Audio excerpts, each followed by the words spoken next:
Welcome to Warblog. Today we're looking at the Mountain Airbase raid, Vietnam 1965. It's been a short little game. It's quite an exciting game, I think. It's interesting. It's sort of interesting generally because of its nature. Well, I'll just describe it. Basically, some Viet Cong Commandos raid the Mountain Airbase, and they throw some sort of grenades into helicopter cockpits. So it's a sort of not so much covert. It's a sort of a sneak attack on an airbase, which happens quite a lot. Not so much happens quite a lot, but it's similar to it's got the same units to this Mountain Airbase raid.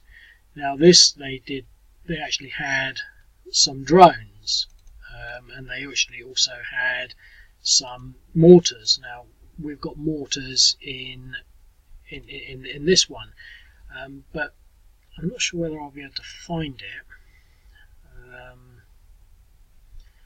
But if I can, Rwanda. I think it's Rwanda.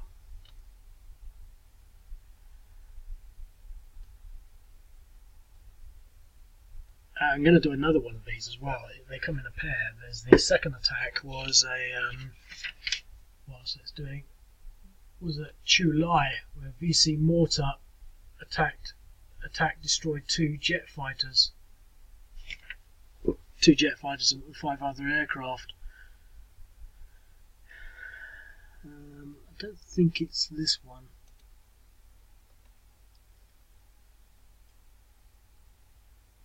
Of course, everything has to go super slow. Now I've got my video on. Nope, not that one. I'm pretty sure it's not this one.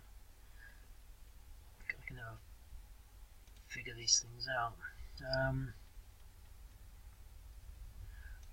What country it was?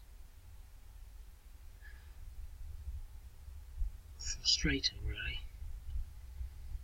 I had a brain that worked, I'd be able to remember these things. Essentially, it's some place in Africa where the rebels take out 3 Antonov bombers.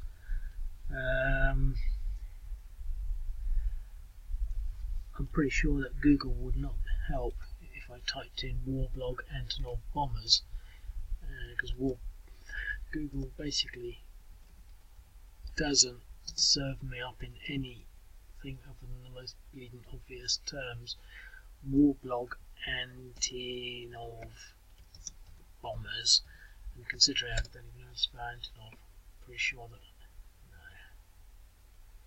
no.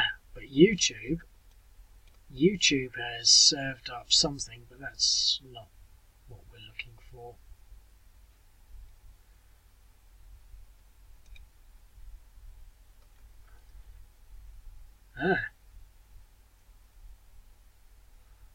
It did actually serve it up. Look at that. It served it up. Wow, I can't believe that. The war in Darfur. Al-Fashir. So if we look for Al-Fashir, here we go. This was an airbase, and in the airbase they basically, I won't go through the full story, but they destroyed 4 Antonov bombers and helicopter gunships. And so the theme of those 3 examples, and I think there are a couple more, the theme of them is sort of very small forces going for very high value equipment, which, I mean, obviously there's nothing special about that, and but there's no sort of like mysteries being unveiled, but it's sort of interesting how that works, and I mean, everything. I think when you consider war, you always consider that these superior forces are completely on the ball, and have everything covered and all of that. And no doubt that they do pay a lot of attention to these things. But I mean, in particular, the one in Darfur, I mean, they just didn't protect their airbase well enough as a third world sort of country, an African state. They didn't really expect it. For someone like the US in this scenario, Vietnam, you would expect them to defend their air bases a little more, but I don't know. I mean, how sort of readily can you defend against something like that, against some sort of fairly remote mortar strikes and a force of commandos forcing their way into a particular place? But I'm pretty sure that they've probably got a lot of routines and just starting to think about it, to defend their air assets. But in this case, this is what they do. The one to follow, as I said, it's in the same book, and it's just a passing reference really, and I'm just going through them in order that they get them. But this is at Chu Lai, where they take out 2 jet fighters with some mortars. So what we're going to do here is just play it, and it's going to be a nice, simple, easy game to play. I think first of all we can throw some mortars out at this to see what happens. One thing to just add, it did some damage, but it didn't destroy it. Oh, it's damaged. That's interesting. Anyway, there's my irregular units. So let's go for this one.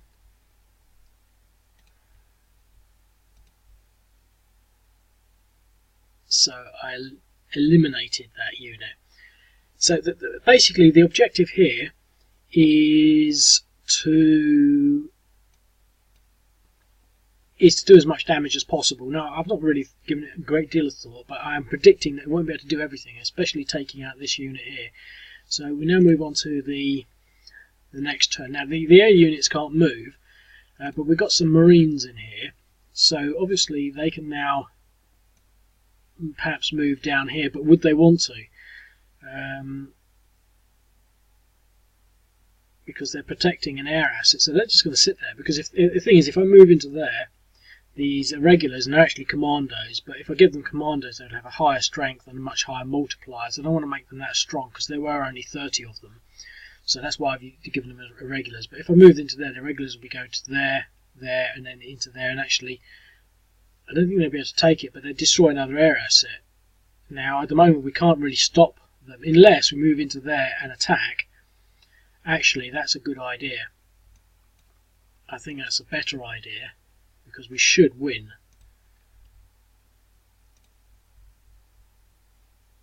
One to one. We didn't win. In fact, I should have figured that out because they're ones in urban. But we caused the fatigue, depression on them. But now they've got that option, but they could have gone for one of these assets anyway. As I said, I've not really given it a huge amount of thought as to how this could work, but we'll see. So we've now got our other Marine unit coming in up there. So as we can, I think we use our mortars on this unit.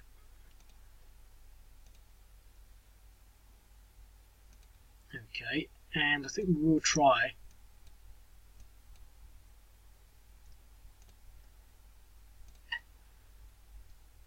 DE, okay, but no more movement, so we can move into their next turn.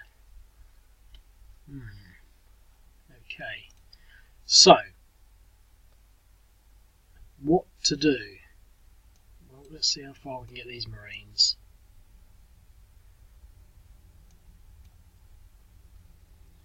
So next turn we'll be active. So we could go for this mortar unit. We could try this. I think the best thing to do will be to try and attack that. They don't have any depressions for some reason, and we do.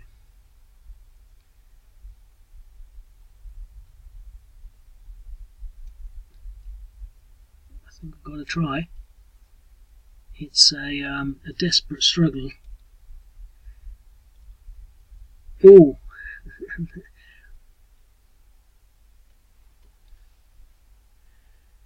Said attack and retreat, but we don't seem to have retreated. Wonder why. 3.6. Okay. They shouldn't be entrenching, so that's something that needs fixing. Now, do we move in and destroy Mountain Airbase? I think we will. But that will mean we'll be a little weaker. But we can take out this air asset.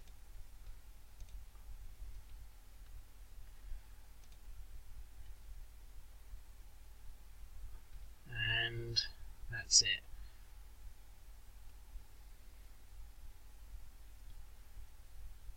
Okay. And some artillery.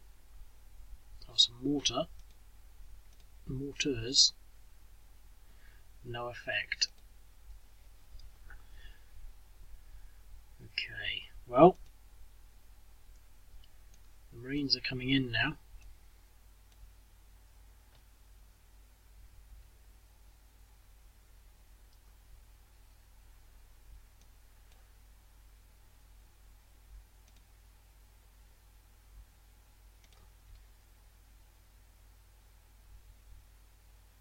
I think we've got to do that. 5-1 DR.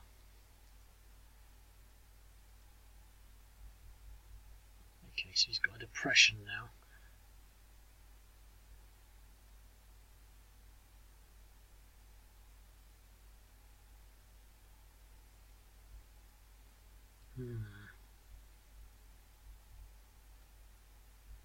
Can't move into there. Can't move there. Can't move there. Should have not used both of them, but oh well.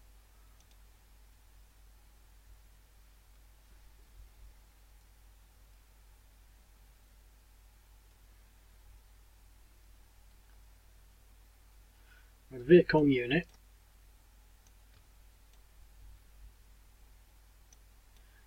Going to take out this last air asset.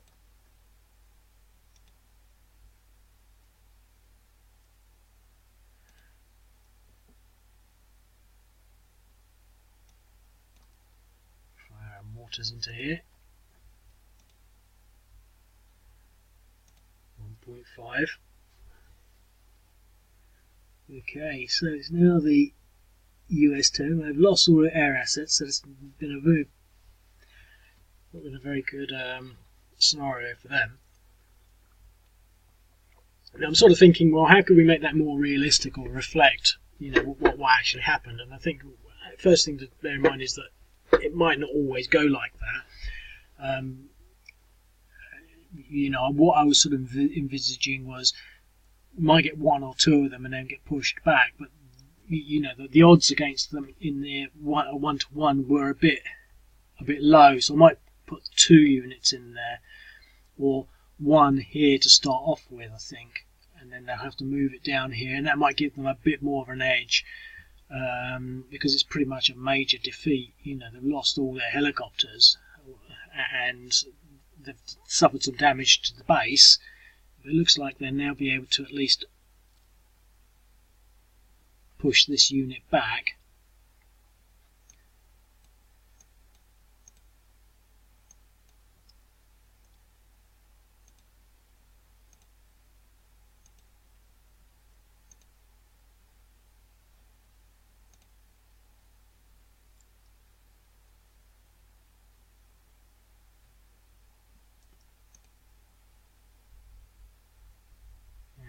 I think the Viet Cong player is going to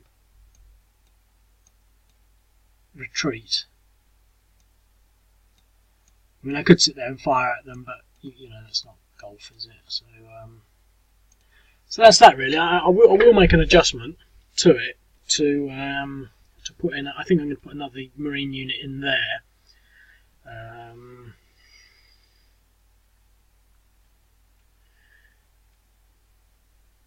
Just to sort of,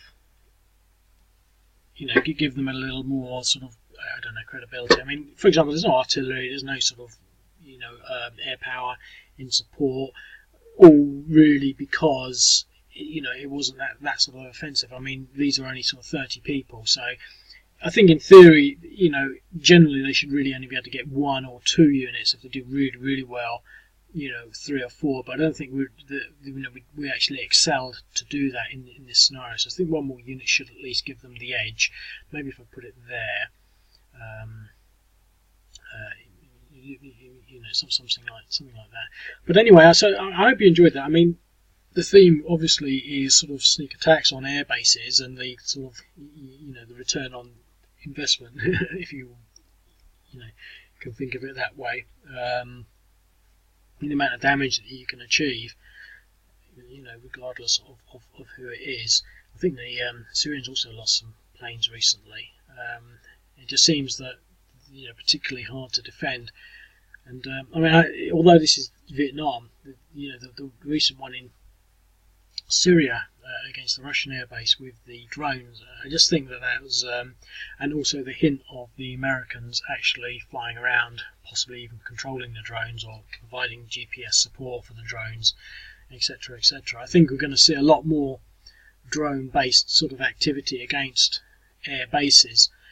They were launched from about 50 miles away, it said, and going forward, I mean, air power has always been key. Well, obviously not always, because it's only relatively new. I mean, not. I don't want to say since any particular period, but I mean, they started using it in First World War, obviously, and then a lot of air power, in the Second World War. But even then, it wasn't as extensive. In the Vietnam War, the helicopters and things like that, to the extent that air superiority in modern warfare generally dictates who wins, and to some extent that's true. But then that's when you end up with the irregular warfare, where no amount of aerial superiority and bombing can really sort of drive out the insurgents in the way that they sort of bunker down and act. But the thing is, if you can then start targeting air bases, I mean, obviously you can have air carriers and you can put them offshore, but even then they're not immune. It's an interesting time, really, and I think it's sort of say, well, what effect could that have? I mean, if you had an air base, I mean, it would be pretty hard to sort of stop those sorts of attacks. You'd have to sort of land them and then put them immediately into concrete hangars, which I guess they probably do. I don't know. It just seems to me that it could usher in a new dimension where nothing can be left sort of, even for a moment exposed. It'd have to be either in the air, taxiing, or deep underground, or something like that. And obviously, with a lot of these air bases, you don't have those immediate facilities that have to be constructed and built. I think it's just interesting, really. So we've got 3 scenarios that we've looked at. I mean, obviously, we just looked at this one. I will be doing the other one. I feel a bit of a cheat, but the thing is, I mean, they're not massive strategic war games. You couldn't sell this as a war game. It's just a couple of counters doing a very simple thing. But as a simulation, I think it's quite intriguing, really. I mean, the whole thing with the Vietnam War was pretty much a demonstration of air power, air superiority. I'm just looking for some of the books, but I've moved them.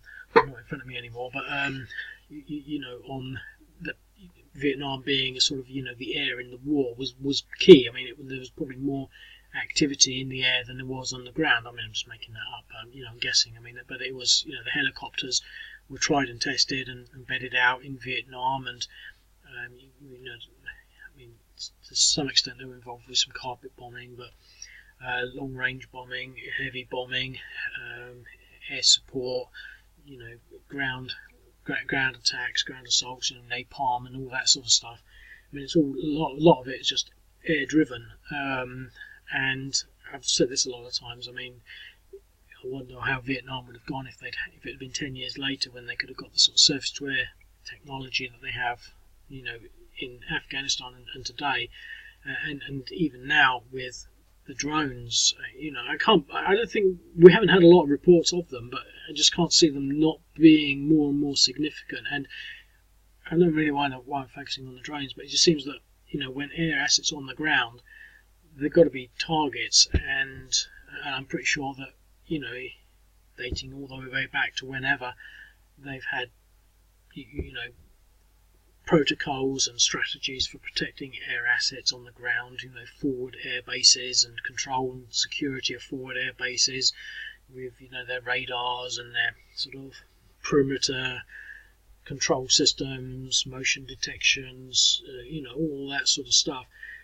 It's probably big business really, but I've not really looked into it that much, and so here we've got some scenarios that help us to explore and think about that. So if that interests you, you can sign up and see how many air assets you can take out, or how many air assets you can defend and protect. Obviously look out for the other scenarios as well, and I'll speak to you later. Cheerio.